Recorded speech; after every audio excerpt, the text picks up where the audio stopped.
যোৱাকালি আমাৰ all party আমাৰ যিটো ইউনাইটেড অপজিশ্যন ফ্ৰণ্ট আছে আমাৰ 18টা ৰাজনৈতিক দলৰ কংগ্ৰেছ দলকে ধৰি পেলাই আমাৰ কনভেনৰ আমাৰ সভাপতি হ'ল এই ফৰামৰ শ্ৰী ভূপেন বৰা প্ৰেচিডেণ্ট APCC আৰু কনভেনৰ হ'ল শ্ৰী লুৰিণজ্যোতি গগৈ। আমি যোৱাকালিও দিছপুৰ থানাত অসমৰ বৰ্তমানৰ মুখ্যমন্ত্ৰীজনৰ বিৰুদ্ধে এটা FIR দিয়া হৈছিলে আৰু আজি আমাৰ এই ডেলিগেশ্যনে আজি আহি পেলাই আমি অসমৰ মাননীয় ৰাজ্যপালৰ জৰিয়তে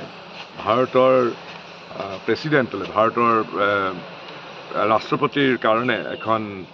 মেমৰেণ্ডাম আমি আজি ছাবমিট কৰিলোঁ। আমি সজাতি দল আহি পেলাই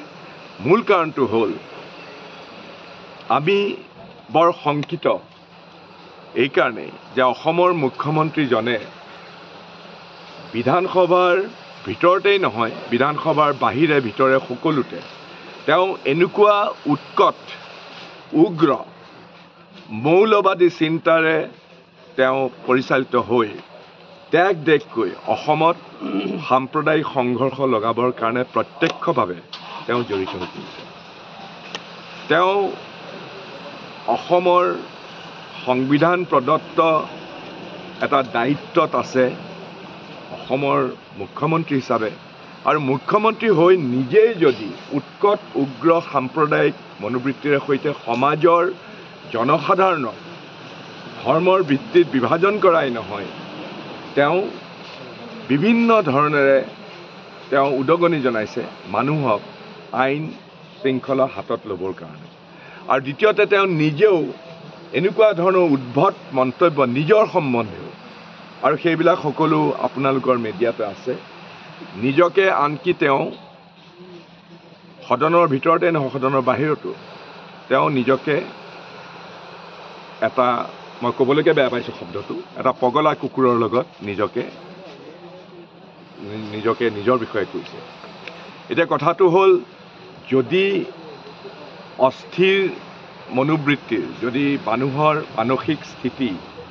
যদি স্থিৰ নহয় যদি সাংবিধানিক প্ৰদত্ত এটা দায়িত্বত থকা ব্যক্তিয়ে যদি এনেকুৱা ধৰণৰ অস্থিৰ মনোবৃত্তিৰে সৈতে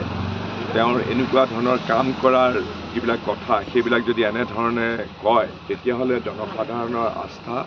কেৱল তেওঁৰ ওপৰত নোহোৱাই নহয় তেওঁ যিকোনো কাম কৰিব পাৰে আৰু যিকোনো পৰ্যায়লৈ তেওঁ নামিব পাৰে। গতিকে আমি সন্মিলিত বিৰোধী পক্ষই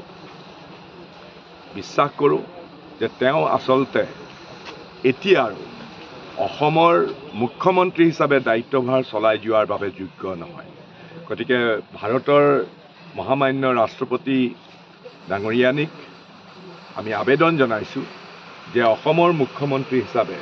ডক্টৰ হিমন্ত বিশ্ব শৰ্মাক অবিলম্বে তেওঁৰ পদৰ পৰা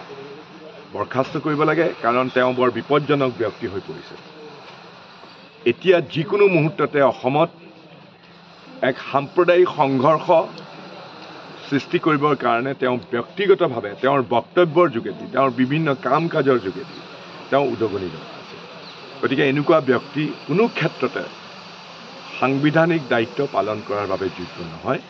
সেইকাৰণে আজি আমি অসমৰ ৰাজ্যপালৰ জৰিয়তে আমাৰ সন্মিলিত বিৰোধী পক্ষৰ যি এখন স্মাৰক পত্ৰ আছে সেই স্মাৰক পত্ৰ মাননীয় ভাৰতবৰ্ষৰ